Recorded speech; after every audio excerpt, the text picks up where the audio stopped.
Hello, Twixers. So, in the last video, I showed you guys how to add the call to action to your stream that pops up mine all the time, and also to be able to add the gifts to your bios so that your communities know where to find you as you're transitioning over. Now we're going to get into the nitty-gritty of Twitch, what it looks like, how it's different, because that's a complete culture shock to us Twixers from what we were used to seeing on Mixer, and make it so that we can have things as optimized and as ready as possible for making it less overwhelming and less of a tumultuous turnover.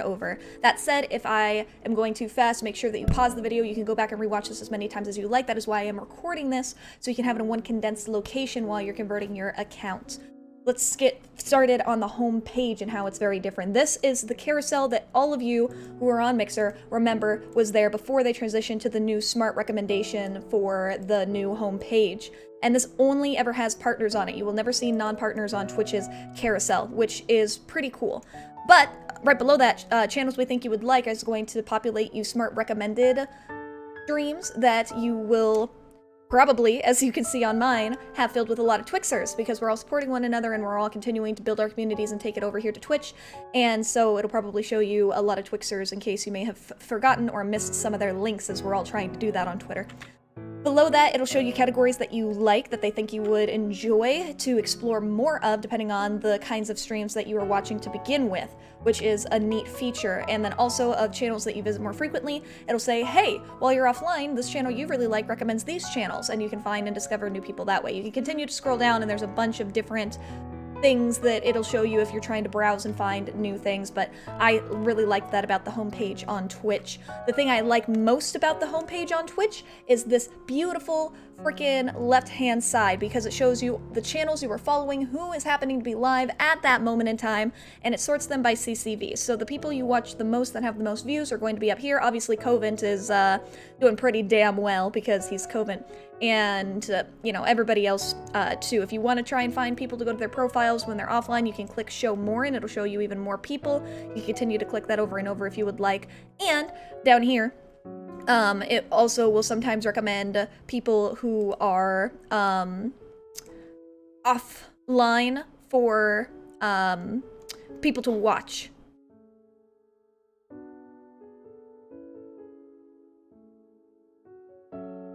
It will sometimes show you recommended channels as well underneath here. I don't think it's showing me any recommended channels right now, basically because it just wants to show me the people who are live at the moment. I'm not sure why, but I have seen recommended channels here as well for people to discover and try and find more people to watch as well. You can search for anybody in here. You can search for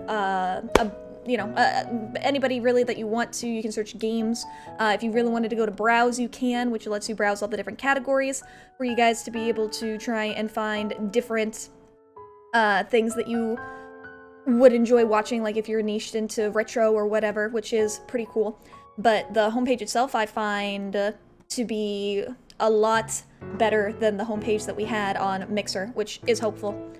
Now, as far as actually going to your channel and what that's going to look like, this is what your channel looks like. So you're going to see this one. I have my offline image and my banner backwards, then I'll show you guys how to fix that. But there's a lot of different stuff here, and it's very confusing and different from what we had on Mixer. So it's going to take you here to the home page. It's going to have a highlight here that is a clip that you chose to show everybody. My suggested streamers are those who are on my auto host list, and it just picks a random few of them. When you go to your About section, it's going to show your profile picture, what you said was about you, and then it's going to have your links as well, which you can have up to 5. And also, smart fact for any of you guys who are Mixer partners who are trying to transition to Twitch partnership while we're waiting to hear back from our applications, make sure that you have your Mixer channel linked in your profile, because that's going to help them be able to click on it, find you, look at your analytics, and determine whether or not you're going to be worthy of Twitch partnership now that we've transitioned over to this platform. Just do whatever you can to make the process easier. Make sure you still have this linked until whether you hear a yes or a no about your partnership.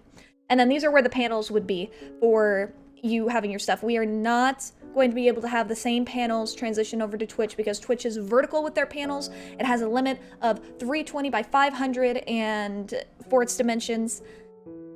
And it's just not going to be as clean or as pretty for anything like we had on Mixer, unfortunately. It's going to be very small, very condensed, very just to the point, and it honestly looks very jumbled and crappy compared to what we had on Mixer. For example, Tim the Tapman, who was when I was showing yesterday, this is one thing that Twitch just drops the ball on compared to what we had on Mixer. However, Twitch does completely destroy and everything else we wanted on Mixer. So if the bio is the only thing that's crappy, you know, that's something I can live with. But you can see that this is just overwhelming. The text is extremely tiny. This guy has 5 million followers, by the way. You can see that there's just tiny little banners everywhere, and then there's the picture things. Your eye doesn't really know where to look. It looks like a jumbled up newspaper clipping, and it's just not clean. It's not anything. And this is not an attack on Tim the Tapman. I'm not saying that his bio is shit. I'm not trying to do a witch hunt or anything like that. I am simply saying that compared to Mixer and how their layouts were for their bio, Twitch's bios do not compare whatsoever, and Mixer actually had it beat in that regard. So guys, do not expect it to be pretty and curated like it was when we had it on Mixer. You're gonna have to adapt, you're gonna have to change, you're gonna have to have very tiny infographics or just banners with text underneath, and that seems to be the standard on Twitch, so be prepared for that. Additionally, if we go back to our channel that we were on before, besides the panels, something really cool is that they have a schedule. So you can let your community know exactly when you're going to be live and with what game you're playing. If you're variety like me and you never know what the fuck is going on at any given point in time, then you can just put just chatting or whatever game you normally would want to play, and then you could do what I did, which I was like, I have no idea. We'll find a game to play and have fun. Variety for the win. Who knows? But you can still put it in at the time. So like I would still be live from 8 p.m. to 3 a.m. Pacific Standard Time from Tuesday through Saturday. So there you go. I am really happy with that, and even though I don't know what game I'm playing at any given point in time, my community still knows when to expect me, and they can have this countdown, which is really cool. The videos are going to show you recent highlights. It also lets you curate playlists. So if you have a bunch of clips that all go together, like ones that are super funny to make people laugh out loud, or you have a lot of really cool sniper shots or kills that you want to show in a game and have that in a playlist of epic plays or whatever, you can do that too, so people can click on it and watch those little clips of success or of whatever that you want them to see. And then this would be where all of your videos go. I don't really have any on mine because I haven't streamed on Twitch in over 11 months, and I still haven't yet, and yeah, so mine looks pretty bare bones, but I know a lot of you have already started to stream on Twitch and transition over, so you will have more here, and you can continue to curate those with clips and stuff too.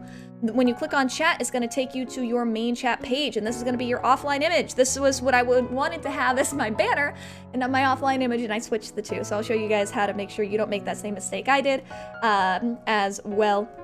And of course, then you have your actual chat here, and then it will show you the About Me section in addition to the panel. So this is what your community and what viewers will see when they come to your page. That said, when we're going to edit all of these things to actually make it look good, we need to go to our creator dashboard. And to do that, I just clicked in the top right and clicked Creator Dash. It was the third option down. And now we have a lot of different information to go through. So this is going to be what you look like when you're streaming. So you could have this open if you don't want to have your streaming software open for your analytics instead. The Twitch Streamer Dash is wonderful. We all know that AC Pixel had that Streamer Dash so that we could see all of our statistics because Mixer never had that. And that said, he didn't transfer it over because this is already beautiful and there and done, and we have all the information and analytics that we could possibly need on our stream manager here already with what Twitch has. There's a lot of other information that you're going to need to do to set up your account, and we're going to go through all of them right now. Also, if you want to hide any of these things here, like let's say you never want to know how many viewers are watching you, if you are using this when you're live, you just click on it and it makes it disappear. If you want to show it again, you can click on it and it'll let you know. If you never want to know how many subs you have, you can hide it and you can open it again. I am an affiliate, so I do have subs. If you guys aren't affiliated yet, you will not have these two things here, but when you do become an affiliate, it'll show you how many subs you have as well. In the Insights and Channel Analytics, this is basically going to show you how much information and just breakdown of things in such a beautiful way that Mixer never had, and I'm very thankful for this because it's going to make it a lot easier to track your revenue, to track your money, and to track your monetization. That said, obviously, we've gained almost 1,500 people because we're transitioning during the Mixer shutdown. 14 of my people have already subbed to me offline, which is really, really sweet. And that's resulted in $37 in revenue, and we haven't even done one stream on Twitch yet, which is really nice. It'll also show you the breakdown of who it is that has done what kind of sub. So as you can see right here, there are 13 of my 14 subscribers who are tier 1 subs, and one of them is a tier 2 sub. On Twitch, there are 3 different tiers. There's a tier 1, there's a tier 2, and there's a tier 3. Tier 1 subs for $5, tier 2 subs for $10, and tier 3 subs for $25 a month. And you get different sub points depending on the quality of the sub. So if you have tier 1, they're each worth 1 point. Tier 2 is worth 2 points, and if you have anybody who's tier 3, it's worth 6 points. And those sub points tally up down here, which is why we have 15 sub points with only 14 subscribers, since we have that one tier 2. And when you have those different sub points, it allows you to unlock more emotes. So unlike Mixer, where we would have to unlock a certain amount of subs, like 750 to get 20 emote slots, 1,000 subs to get 22 emote slots, on Twitch, you just have to hit a certain amount of sub points to unlock more emotes, and their cap for emotes are far higher. So we're not going to be capped at 22 as the pinnacle of all emotes on Twitch anymore. Now we can have, I don't even know what the cap is, but it's hundreds and hundreds of emotes that we could possibly have for our own channel, depending on how many subs we accrue. So that level of success is a lot higher, and I'm really thankful for that. Over here on this left-hand side, it's going to tell you where your revenue is coming from, which is also really, really helpful. So for example, the $37.03 that I have right now is coming from paid subs. So 6 of my tier 1 subscribers are paying, and then my tier 2 subs, so 7 of my 14 subs are ones who paid from their credit card or from their bank account directly and have that auto-renew on and did it themselves. Whereas I have Twitch Prime subs as well, and a lot of them, probably 6 of them, came from using their free Twitch Prime sub, which if you guys want to use that, and if you didn't know, if you have an Amazon Prime account, you can connect it to your Twitch account, and now you have 1 free sub that you can use on whoever it is that you want to. And a lot of you guys have already used your Twitch Prime sub on me, and I'm very grateful for that. You can also gift subs. There's one person who's gifted a sub already in my channel, and I haven't been live yet, and that will show you here as well. How much you've made from somebody who's gifted one. Somehow I've made a penny from ad revenue, even though I haven't streamed on here in 11 months, but fuck it, I'll take it. I'll take the extra penny. And somebody has already done 100 bits in cheering in my chat when I'm not there. All right, but when you're live, and it'll show you how many you make from bits, because cheering is the same thing as embers. So bits are the equivalent of embers. 1 bit equals 1 penny, just like 1 ember equaled 1 penny. So 100 bits is $1. And when you cheer, that is when you do something like a skill, like we had on Mixer, and they can cheer, say with that skill, and drop the equivalent of, say, an Ember Dragon on you, and they could do, you know, 10,000 bits at once and do that. Game sales would be just like when we used to have direct purchase, and you can direct people to buy the games directly from your chat when you're eligible for that. I believe that's only for partners, and you can see how many people have bought the game from that direct purchase. Extensions are an overlay on your chat, on your stream, where if you're playing a certain game and it has an extension, people can interact with it in that way, and there are options for direct purchases and DLC downloads with that too. It's a little bit different from game sales, because the game sale is a direct purchase from chat, whereas the extension is on your stream that people interact with, but kind of similar in the fact that you're still trying to encourage them to buy things for the game you're playing by advertising it by playing that game. Bounties, I have no idea what that is, I'll be perfectly on it. And other bits, information, and interactions would probably be from doing things like having an extension if you're doing speedruns for Super Mario 64, and you're having people cheer bits in order to mess with your speedruns and have Mario try and be pushed back by wind or whatever. So I imagine that it would be extensions in that way, because you're using a third-party application to modify your bit revenue. That said, if you go down from here, it'll show you more information when you actually start streaming, what it is that you have. So what were my streams during this period? I don't have any. You guys will have these informations. What channels have viewers in common with me? What categories do my viewers watch? How many custom go live notifications performed? What were my top clips? Where did my views come from? And this will help you too to see how much traffic you're driving to your channel, whether from Twitch's directory, whether it's because other channels are saying that they recommend your content and people are clicking on you by coming to you from other people's channels, or because they're coming to you from outside things like TikTok or from Mixer, especially for a lot of us right now, this would be a big one, or because they're coming to you because of a YouTube video, etc. Additionally, the things up here, I forgot to mention that when you are an affiliate, you do have your revenue split 50-50, so you are not getting the full $5 from your sub. So you are going to be getting $2.50 from your sub from tier 1, 2, and 3 when you're an affiliate, and you probably get to negotiate that when you become a partner to have it be more. But for affiliates, you will get half of it. And that is the very, very useful channel analytics page that is going to be for your revenue. Moving on to the stream summary is going to literally be a summary of your stream and give you some in-depth analytics on how you did, how it was performed, what your peaks were, what your averages were, etc.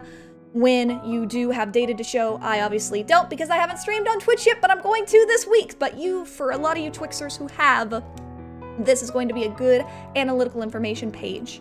Achievements is just like achievements in games, so if you're trying to get achievements for doing prestiging Jane Romero in Dead by Daylight, or doing adept anything for, you know, the plague or whatever, then you get achievements for completing those. And this is essentially achievements, but as a streamer, which I think is a really cool adaptation of our gaming culture and a way to try and encourage the streamers to get these so they can say that they've collected them all. For those of you who don't have affiliateship yet, this is going to be what you have to do to get affiliate. You need to have an average of 3 viewers, stream on 7 different days, stream for 8 hours, and reach at least 50 followers. For those of you who have affiliateship like I do and are waiting to hear back about partnership for transferring our things over, if you get denied and you have to go about it the regular way, then this is what you have to do. You have to have an average viewers of at least 75, you need to stream on 12 different days in the month, and you need to have streamed for at least 25 hours during that month. So if you get denied and you have to go about it again through the regular ways, these are the minimum requirements you have to hit, but much like Mixer, Twitch also looks at other analytics and qualities about your channel aside from these basic 3 things. Just because you hit these does not mean you automatically achieve partnership. Because like on Mixer, they're gonna look at your variety channel and say, hey, you're holding these numbers as a variety channel? Awesome. But if you're holding only these numbers as a variety channel, let's say you have 80 average viewers as a variety channel, but you only have 80 average viewers if you're a Fortnite channel and they expect you to have way higher because Fortnite is so popular, you're probably gonna get denied as a Fortnite partner because you are expected to have a much higher ceiling of success because that game is so massively popular versus variety streamers who just do what the fuck ever, and their community is really what sticks behind them regardless of whatever they do. So keep that in mind as well, that it's not going to be a guarantee for partnership just because you do hit these. If you want to read all the different things that you can do to have these, of course, feel free to do so, but this is what the achievement section looks like. Under the community tab, your roles manager is going to tell you what roles you've assigned to people for what things. So for example, KSK is my channel editor and my moderator, like a Chon here, because she was not able to spell her name correctly as like a Chan, but she will eventually, very soon, is also a moderator, and I just haven't transferred all of my mods over from Mixer to Twitch yet, but when you guys do transfer your moderators over, make sure you do this, trying to transfer your channel editors over, make sure you give them that channel editor role. On here, you can also give people roles as VIP. That does not give them moderator privileges. It's just another badge to denote that they are somebody who comes to the stream super frequently, and gives them a badge of achievement for being a loyal, regular member of your community. And that's something really cool because that's a part of Twitch chat that we never had on Mixer, are those badges next to people's names that differentiates them from others in chat and shows different levels of achievement or things that they've done and been a part of on the Twitch community. In activity, this basically just shows you a rundown of if you've changed your game or changed your title. It'll let you know what it is you changed it to and from and whatnot in case you've forgotten you wanted to see. Channel points are going to be your equivalent of Sparks on Mixer. However, unlike Sparks, which were global on Mixer. Channel points are individual to each channel. So if you get 1,000 channel points in my channel, and then you go over to Coven's channel and you try and use those 1,000, you're not going to be able to, because they are banked into my chat only, and you're gonna have to start over from 0 again on Coven's. And the thing with Sparks is that you can use them to have different levels of rewards that people can use. So similar to how people were able to spend them on stickers and skills and different stuff, you can also give your community reasons to want to spend these channel points to continue to drive loyalty and viewer retention, so that they can have these and use them on stuff. For example, you're going to want to click this and hit enable channel points. You're going to want to customize your points display.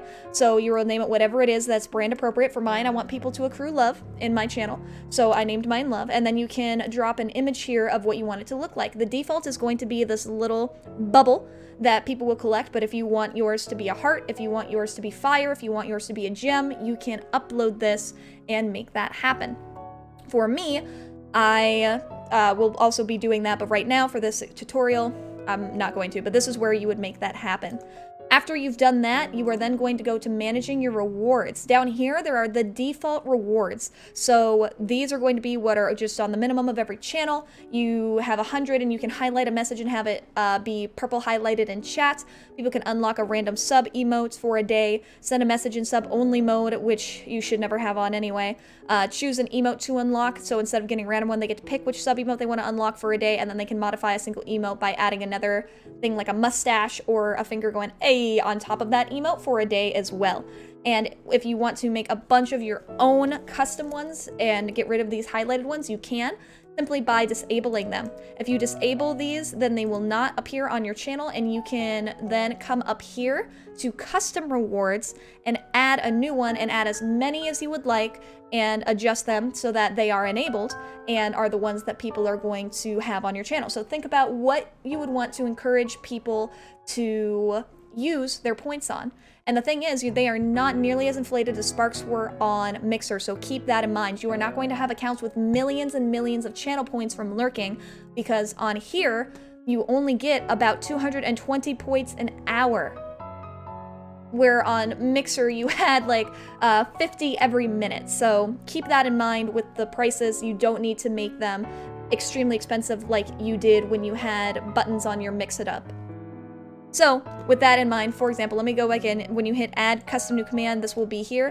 You can give your reward a name. Let's say we want to give somebody a reward by saying it's going to make you force a pallet drop.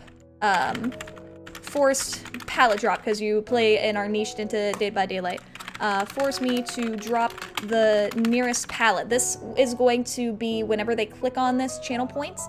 It will say the name, and then it'll give them a description of what it is, so just keep it short and brief. Require the viewer to enter text, so if you wanted them to, they could put a little message with it when they redeem it and say like, "Mwahaha, do it now, bitch," or, you know, whatever. If you don't want them to be able to write anything when they redeem these channel points, you just have that unclicked and it'll simply be redeemed when it is. The amount is whatever you want it to be, so, you know, if it's 220 every hour, you might make this one 250, and then after about an hour or so, people can redeem that and try and force you to, you know, drop a pallet in your game while you're trying to be a good survivor.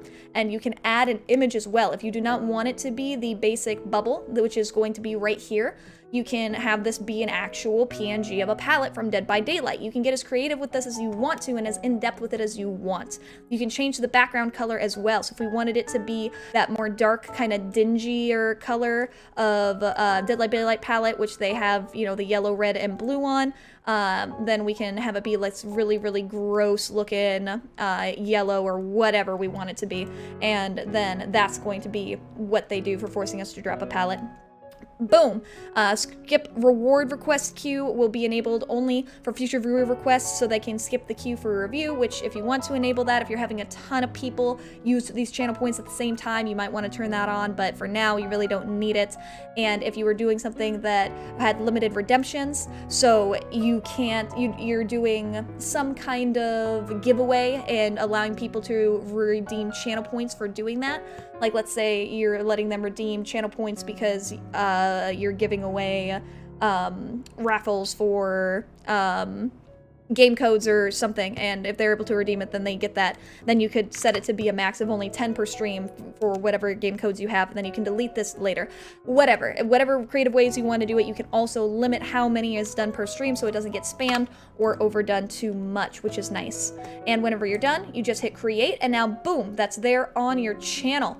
And if you go to your Twitch channel now, if you go look on your channel points, so if we go back to our chat, you can see that when people click down here in the bottom left-hand side, let me minimize my camera, so you can see over here on the chat in the bottom left side, when you click on that, since we disabled all of the default ones, there's the force pallet drop, which if you click on it, says forces to drop the nearest pallet, redeem for 250, or you can go over to the shout-out if they wanted that instead, and then it gives them a shout-out on stream, boom, redeems that as well.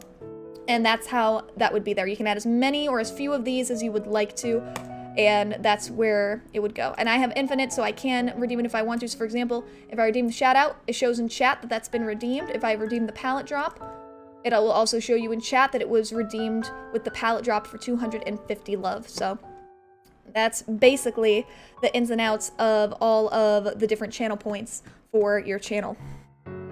Now, that was the last of the community tab. We're going to be moving into content. The video producer is going to show you how many clips and videos and things that you have. So if you wanted to upload a video that you had curated from YouTube or from whatever, you can go into your folders, you can upload them, and then you can show them to your community, or you can have clips and highlights and things as well in here instead. The difference is, if you really wanted a specific video to upload, you would want to go into your Mixer streams, download all the clips that you would want to share on your Twitch channel that you don't want to have be left behind and forgotten, and then after you've downloaded them, you can upload them here instead, so that they will not be lost and they will stay forever on Twitch, because Twitch does not delete VODs or clips. They will stay on your channel for years, until you decide to either delete them or hide them. So it's a very good idea to go onto your Mixer channel, download any VODs, download any clips that you don't want to have be lost, and then keep them and upload them here in the video producer section.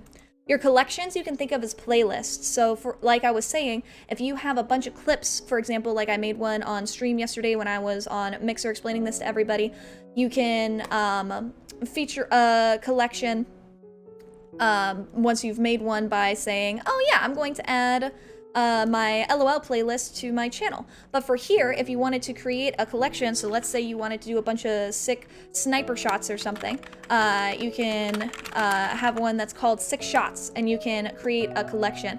And then from here, the description, you could say collection of the sickest of shots, my dude, or whatever the fuck you want to say. I don't know what people do with FPS culture and shit. It's cracked, bro. It's cracked, bro. Do I sound like I know what I'm doing? Because I definitely play battle royales all the time. And then you would hit save. And now, this is where you would add things to this playlist. Do not add entire VODs to this. The idea of a collection is to have this be for clips, is to have this be for short, really cool, pungent moments that are going to want to keep the viewer watching them shot after shot after shot. So if they're looking at all of your really coolest moments of the coolest kills you've ever gotten, they can, and they'll continue to do it rather than having to sit through 4 hours of a VOD and just hope that there was a really cool collection of shots in there. So make sure that you keep it trimmed to only the best of the best when you're doing these. In order to add a video, if you wanted to, like, I don't know, we'll pretend that my Beat Saber one I'm gonna add in here, then you can. And you can add as many as you want to from the videos that you uploaded from Video Producer as you would like, or from the clips that you've then done and had on your Video Producer as you would like. So, like I said, go back to your Mixer channels, download all of the clips that you want to have for these, and then upload them to your Video Producer and start making these collections so you can showcase to your new Twitch communities and to new Twitch viewers what your channel is about and get them hooked on some playlists, which is really cool. So once you're done with this, you can do the video one, you can hit play all, and then it'll start to play them for you. Unless you've got a time machine, this content's unavailable. Okay, yeah, whatever. But assuming that it wasn't actually, oh, it's because this is private, lol. Okay, well, let me just add another, my workout video then, whatever. And then I would be able to do that. I could hit play all and it would work. If we go back to editing the collection, you can see that now I have 6 shots here. And if we were to go to my channel and we go to the original page rather than to my chat, because there's 2 different views, of course. There's this one, which was my chat, and then there's also your channel look as well, which is where this would be. If we go over to videos, that's where it would populate. So look, that playlist we just made on 6 shots, collection of the sickest shots, my dude, it's cracked, bro, is here with 1 video, and people can click on it and watch it. Oh, wow, LOL, these videos will make you laugh out loud watching them. You click on them and boom, they can watch that too. If they want to watch all of your videos ever, regardless of if they're curated by type, then they could do that here, and it would just show them literally everything, regardless of if it had to do with the videos or clips previous and prior to it. Now, that said, clips is pretty self-explanatory. There's going to be 2 different kinds. Over here on the right-hand side, there's going to be one for clips you've made on other people's channels, and all of the clips that you've made or other people have made on your channel specifically. It's going to have all of them here. And if you, for example, wanted to go through and watch these, you just have to click on them. It'll show you when it was created, how long it was, how many people have watched it, what category it was in. If you ever want to delete it, you can. If you want to save it as a highlight, then you could if that button was available. And once you do, so let's say you wanted one of these clips to be saved as a highlight and the button actually lets you do it.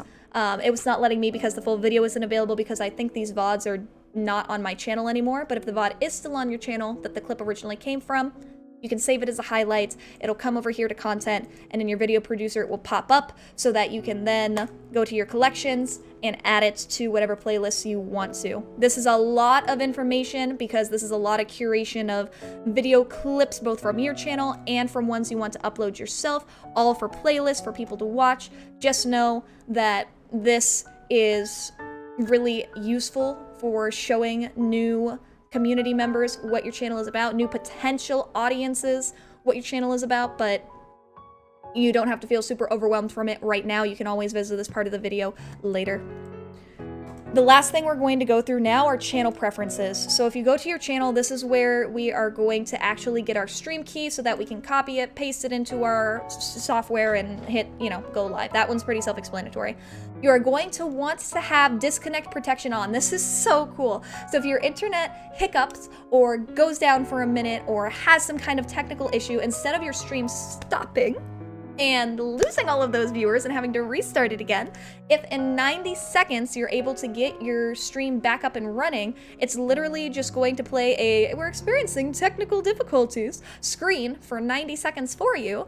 And if you're able to get back up and running again, then it's going to pick up right where it left off, and all of your viewers are going to stay in the same place, which is really, really cool. I know on Mixer, every time we had a disconnect issue where the bandwidths would go down because the servers were clogged, like that was a problem Jared FPS was having a lot, we would lose hundreds of viewers and then would have to start building that CCV back up again. But with this, it just pauses them in place while we fix our shit, get back online, and then boom, we picked up like nothing left off. However, do know that you cannot do this if your CPU can't handle it, because this does require a lot of CPU to be able to use. If your computer is running at 90% CPU capacity or higher when it's trying to stream anyway, you might not be able to have this turned on because your computer is using too much resources as it is. That said, if you don't have a really high capped and almost full CPU while you're streaming, then you can turn this on and utilize it. And it will be really, really good for just in case as a backup. Storing past broadcasts is literally, do you want your channel to have VODs? Of course, you want to turn this on. Mature content, there is literally no need to have this turned on. I have talked to Sam Woodall, I've talked to Fremily, both of them are partners on the platform, and unlike Mixer, Twitch does not have age categorizations. It does not have family-friendly, teen, or 18+. It is only one streaming platform that everybody has the same TOS standards too, regardless of the kind of content that you make, regardless of the ESRB rating. You could be playing Mortal Kombat doing the bloodiest, goriest fatalities, and you would be held to the same TOS standards as somebody who is playing Roblox as a family with their kids and is meant for for family-friendly audiences only. Doesn't matter. Even for that Mortal Kombat person, there is no need to have mature content turned on, because it literally just has a little tick of, hey, mature content warning, and even the maturest content creators on Twitch don't even use this feature. It's useless. From everybody I've heard talked to, it doesn't do anything. So if you were a mature creator like I was, because I was always 18 plus, don't enable this, don't have it checked on your channel, just continue to do whatever the fuck you want for your game, regardless of ESRB, and cursing and anything like that. So you don't have to worry about that too much. Just make sure that you read the terms of service, so you're, following new terms of service for Twitch, for example, and then you're good to go from there. Obviously, you want to make sure you have clips enabled so people can take clips, and the closest thing they have to FTL is low latency, which is best for the near real-time interactions with viewers, which of course we loved about Mixer, so make sure that you guys have that low latency enabled. It works really well. There's usually only like a 1 to 3 second delay when you have low latency, and it was, for me, always closer to the 1 second delay. So I was able to talk basically in real time with other people's streams when I was interacting with them in chat, and I really, really liked that. It wasn't quite as fast as FTL, but still, only 1 second that I noticed was different was nothing, and it was still almost like real-time interaction, which, because that 1 second is negligible, and I really appreciated that quite a bit. As far as permission goes, this one will let you manage who is an editor in your stream, which you could have done from the roles page prior, but if you wanted to do role management from here, you could. People who can stream to your channel, if you wanted to share your stream key with multiple other people because you are all doing this as a group, you can, but for most of us, this is going to be unnecessary because the only people streaming to our channel are ourselves. To upload your profile picture, you are going to click on this button, obviously pick from your computer, update it here, and this is your banner. So this is what I did backwards on accident that I was talking about earlier in the video. The generic generated background is literally just going to be your username over and over and over and over and over again, and while that's okay, you want to have something custom. So what I need to actually do is go to my Mixer pictures and panels and completed panels, and go to my welcome one and actually upload that. So boom, that's been uploaded, done. That's what I actually wanted to have as my background for my overlay when people came in and just looked at the generic outlook of my channel. And so you would click save, and there you go. That's going to be the top banner. You could think of it as like Twitter, what your banner at the top of your profile is going to have and look like. And your profile settings, your display name, like a K, so if you need to do capitalization because your username is your name, like Sam Woodhall, capitalize this as S and capitalize this as W, so that people know to call him Sam Woodhall and not, something else. So this is where you would capitalize your name to let your viewers know how to actually say it. And of course, your bio, short, simple, to the point, your stream schedule, about you, what your channel is, boom. Hit save settings. Obviously, this is going to be where you would do light theme or dark theme. If you don't do dark theme, you're a psychopath, and you can choose your accent color. It's going to default over here to the new Twitch purple, but you can make this, anything you wanted to as the highlight feature. So when you hover over a video preview, it is going to show you that color behind it, and it's a lot of personal preference. So whatever you think looks good and you prefer. I actually like the Twitch default of purple because purple is my favorite color, but that's up to you.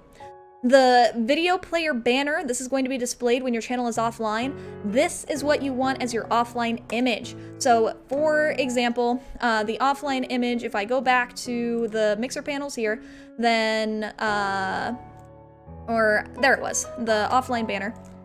Boom. It's being uploaded, and now this is what's going to be shown when I'm offline. So it says, hey, like a K's offline, Tuesday through Saturday, I'm live 8 p.m. Pacific Standard Time, and you can find me on Twitter, YouTube, TikTok, and Instagram. Easy, done, boom.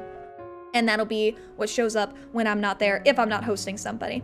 Channel trailers are really cool. It's up to 60 seconds, and basically is going to be an introduction of you talking about your channel, explaining what it's about, trying to get new viewers to want to follow your channel and come back and engage with you on stream, and is you trying to put your best foot forward. So Imagine creating this, if any of you guys are familiar with channel trailers on YouTube, it's going to be similar to that, except you're capped at 60 seconds. So you want to keep it underneath that. You don't get to have it be however long you want to, like on YouTube.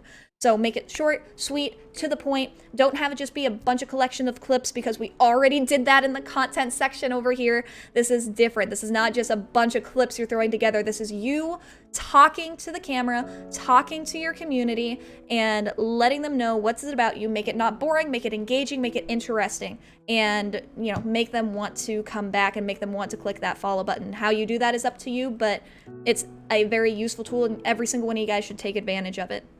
That said, down here in recently streamed categories, when you stream, it'll show you what kind of games that you normally do, whether it's just chatting or Dead by Daylight or Forza or Mortal Kombat or whatever. This is going to be your social links where you put them in. You can have a maximum of up to 5. Again, Mixer partners, if you are applying for Twitch partnership, make sure that the top social link on your page is your Mixer page, so that Twitch staff and support can go through and easily find it to help aid in your partnership application. Again, it is not a guarantee for partnership, but it does help, and let's use every tool we can to help aid them and help ourselves. So make sure that this is there. After you get denied or accepted, you can delete that and replace it with something else. The other 4 you can do whatever you want with. I have mine as Instagram, Twitter, YouTube, and Trovo, so that people can follow me on those as well. And then, of course, your stream schedule, too. It's going to be localized to your time zone. So if you wanted to edit your stream schedule, which was really cool when I showed you guys on the first page, this is where you would do it. If you're going to be on vacation, you can tell people when you're going to be on vacation, so they know not to expect you for 5 days or however long it is you're gone. And that's really neat, because it'll say, hey, we're not here anymore. So let's say we're going to be on vacation from June 26th to June 28th, and we hit save. It'll then have these be grayed out to say, hey, even though she's normally live these days, Friday and Saturday, she's on vacation, so she's not going to be there. So don't expect her. And, you know, then you just turn that off, and then it goes back to being normally colored and saying, hey, this is actually going to be a normal stream. If you wanted to add to it, so for example, I have all those just chatting ones, but if I streamed 7 days a week, let's say that I stream 5 days a week from Tuesday through Saturday, 8 p.m. to 3 a.m., but on Sunday and Monday, I actually stream from 2 p.m. for 4 hours, and just play something completely different. And instead of just chatting, on those days we do Dead by Daylight, and we are gonna call it Sweaty Killer Lobbies, because I'm trying to be an amazing, you know, Demogorgon or something. If you hit save, once you've uploaded this information on how long your streams are, when it starts, what days of the week, it comes down here. So now you see that it says from 2 to 6, we're going to be doing Sweaty Killer Lobbies. Tuesday, it'll be random variety for the win, starting at 8 p.m. This is really going to be helpful for your viewers, so they know exactly when to expect you.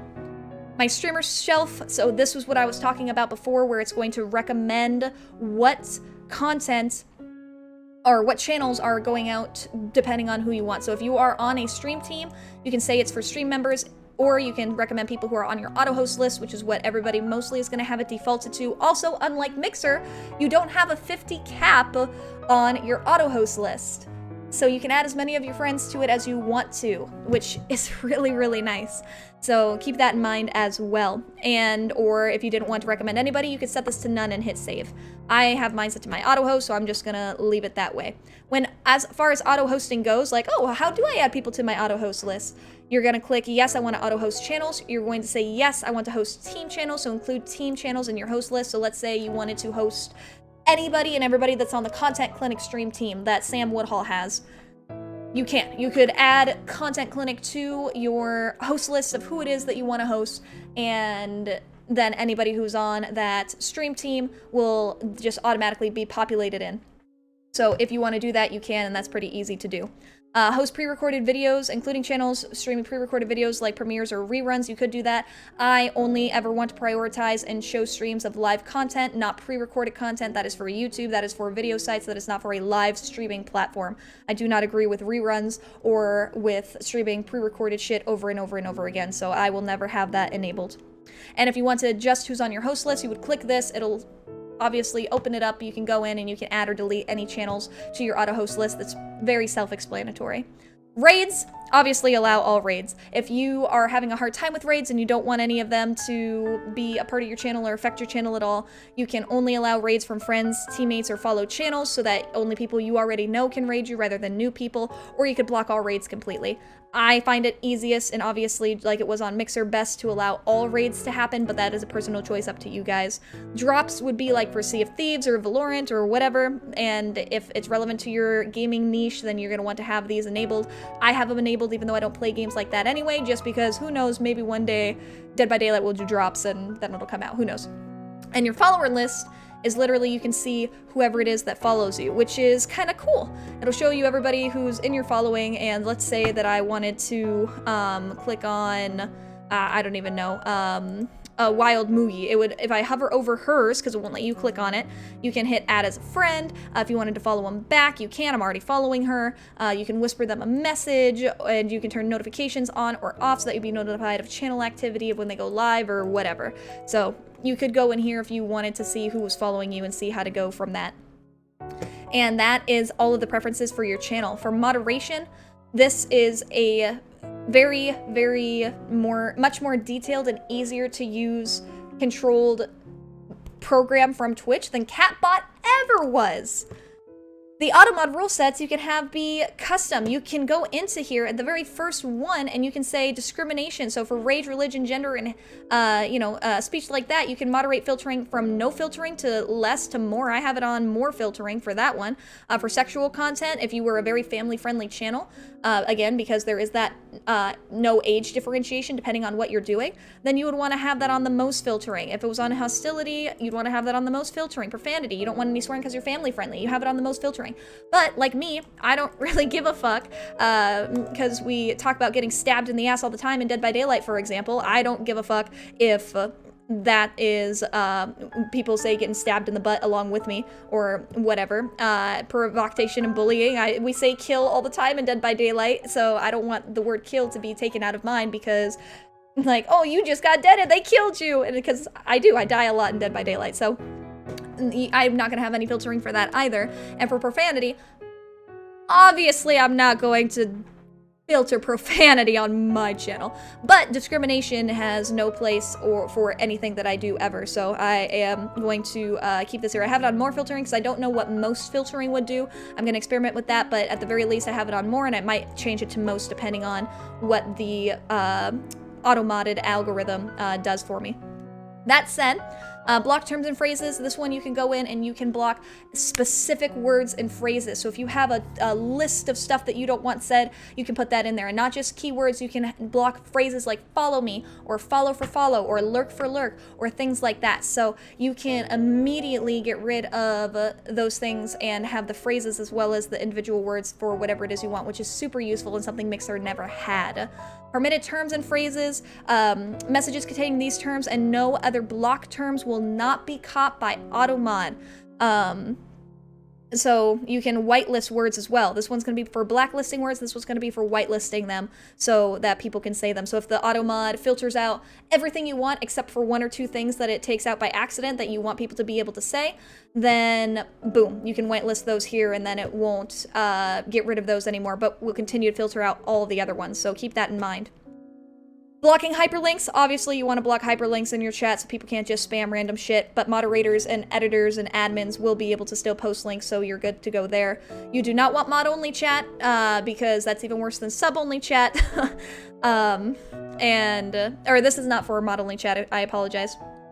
This is for adding a short delay for mods to see messages. So for example, rather than messages going immediately into chat and just being there and people can see them if it's something offensive that needs to be deleted, you could have a maximum up to 6 seconds. So even though somebody types a message and hits enter, it won't show up in chat to anybody else for 6 seconds, which gives moderators time to look at it, review it, and potentially get rid of it.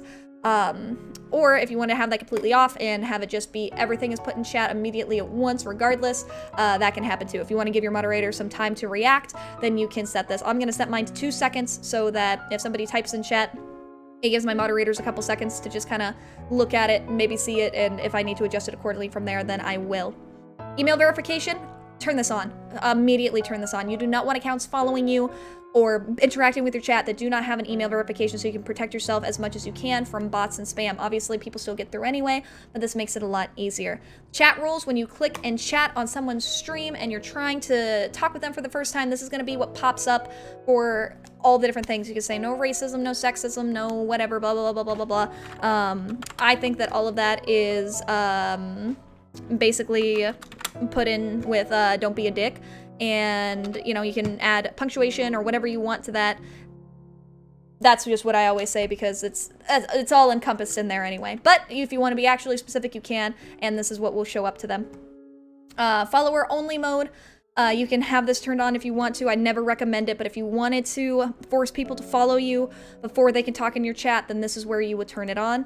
Moderation tools in chat, you definitely want this turned on so that your mods can actually help you mod and keep your chat safe. And if you wanted to see which users were banned from your chat, you would do so here and turn it on. So that's how you would see which users are banned from your channel. Affiliate is, if you have affiliateship, you have this extra tab here, and this would be where you would be able to look at your subscriptions, upload your emotes, upload loyalty badges of people from anywhere of being a 1-month sub up to a 1-year sub. When you become a partner, you can have 2 to 8-year sub badges. You want to turn on ad-free viewing and ignore slow mode for your subscribers to give them some extra perks and benefits for being a sub. Do not turn on subscriber-only chat ever. Do not turn on subscriber-only archives. That means only subscribers can see your VODs and clips, and you want everybody and anybody to be able to see your VODs and clips. Bits and cheering, make sure that you set this to 100. You do not want it to be set to 1, because that is how you get spam. You do not want people spamming pennies in your chat. You guys remember how fucking annoying it was for people to do / the ember whatever and do 10 embers at a time over and over and over to spam chat? Yeah, let's not do that again. So in order to prevent that, set this to 100 so that people have to cheer a minimum of 100 bits in order for it to happen in your chat. So feel free to do that. And of course, you can do your bit tier badges and emotes from here, and you can make that happen. Hype trains are really, really cool. So if you're an affiliate and you have a hype train, make sure that you have these turned on, because basically after a 5-minute period, if somebody does a cheer in your chat of at least 100 bits or gives a certain amount of subs, then the hype train will activate, and it encourages your community to do a certain amount of events in order to get to the next level, and there's 5 levels. So, for example, mine's set to medium, which means that completing a level 1 on this difficulty means that your community has to support you to get to the next level by gifting 4 tier 1 subs or cheering a total of 2,000 bits, or a combination of the two. And when you get to the next level, then they have to do that again and again and again, and if they were able to complete level 5, then that means that everybody who was in chat, whether they contributed to the hype train or not, unlocks some special unique emotes that they never would have gotten if the hype train wasn't completed. Obviously, this is really, really cool and encourages your community to come together to tip and sub and cheer and do all these things and build hype for it, and it shows up at the top of chat and is really, really cool, and you want it to be kept special. So you don't want it to happen every time somebody cheers something ever, so you can set it to a minimum of happening every hour or every 2 hours or every 3 hours or whatever. I have mine set to every hour. I might up it to 2. I'm not sure. When I start streaming, I'll experiment with that a little bit and figure it out, but at the very least, for all you affiliates, make sure that you have this enabled, because it's really cool. And you can also choose which emote that you want to have as well. So for example, I uploaded a Twixer emote, which shout out to Sam Woodall again for making that for all of us. That is at the top of my hype train for us, and I can hit save changes, and boom, now my Twixer love is here for the emote that's gonna go choo-choo and follow as the train for all of our hyped lovin'. And that's the hype train settings. That's super duper neat. Leaderboards, so, you know, that's for the leaderboards of top gifted sub leader, top bit cheer leader, etc. Ads, pre-roll ads, keep pre-roll ads on my channel, disable pre-roll ads, 30-second ad breaks equals 10 minutes of pre-roll ad free, up to 1 minute and 30 seconds of ad break equals 30 minutes pre-roll ads free. So I personally don't like pre-roll ads, because I want people to be able to come into my channel, get an idea of whether they want to follow me or not and be a part of my community, and if they do and they want to sit and chill, then if they get shown an ad after that, awesome. But if they see an ad immediately as they come to the stream, they're probably just going to click away because they're like, ugh, an ad, I'm going to go to somebody's stream who I don't have to wait on an advertisement for. So to me, I would disable pre-roll ads and just show ads during your stream instead. That said, if you want to keep pre-roll ads on your channel, go for it. You do you. This is where you would make that happen. Pre-roll notifications. Enable dashboard notifications to be alerted when pre-roll ads are enabled or disabled. I have this enabled just so I know that they're disabled, and I have an extra way to know that that's actually what's happening on. And this would be where you would look at your revenue share for advertisements to see how much you're getting from that ad revenue. More specifically, if you wanted to look from there. Drops, like I said, if you're playing games like Sea of Thieves or whatever where they actually have drops for loot campaigns, this is where this would happen, and you would be able to look more into it. Streaming tools is where, if you have no idea what the fuck you're doing, this gives you a list of different resources and things that you can download so you can figure out what it is that you want to use to help you start streaming or have a bot for streaming, etc., which is really neat. Extensions are those things we talked about before that go and show over your stream and allow people to interact, so or just see really cool stats about your channel. So like this one here for Apex would be an extension where people can click on it from it being a pop-up over your stream, and it shows your kill death ratio, how many wins you've had that stream, how many losses you've had, things like that, and it'll keep your stats tracked so you don't have to do that yourself, which is pretty neat. I tried to look up ones for Dead by Daylight, and apparently none exist. So if any of you guys want to make a Dead by Daylight extension, this isn't an opportunity to do so. But that said, you would just search whatever game it is that you're interested in trying to find an extension for here, and you know, you can do that. Creator Camp is literally just another resource for helping you try and learn how to do whatever it is that you want to do. And that's it. I say that's it, but that was a lot of information to go through, and I know that it's confusing, and I know that it's a lot going on, and I know that there's a lot of information here, and just on everything, anywhere, always. So it's confusing, it's a lot. I really hope that that helped you guys. Again, remember, you can pause this, go back, rewatch stuff, do it step by step, make it happen, and I really hope that we can all try and have as smooth a transition over to Twitch as possible. I freaking love you guys so much, and even though what Mixer did to us was super fucking shitty, we're gonna get through it together, and we're gonna be okay, and we're gonna take Twitch by storm and stand alongside a lot of these other amazing streamers and creators that do happen to be here and make it a safer, more inclusive, and more positive place for absolutely everybody. And that said, I love you guys. Twixer community for the win, and I will see you in another video and tutorial here very soon about how to use better TTV and how to download it to add it to your chat so you can continue to be kept up to date and the most relevant with all of the Twitch communities. So, goodbye my lovelies.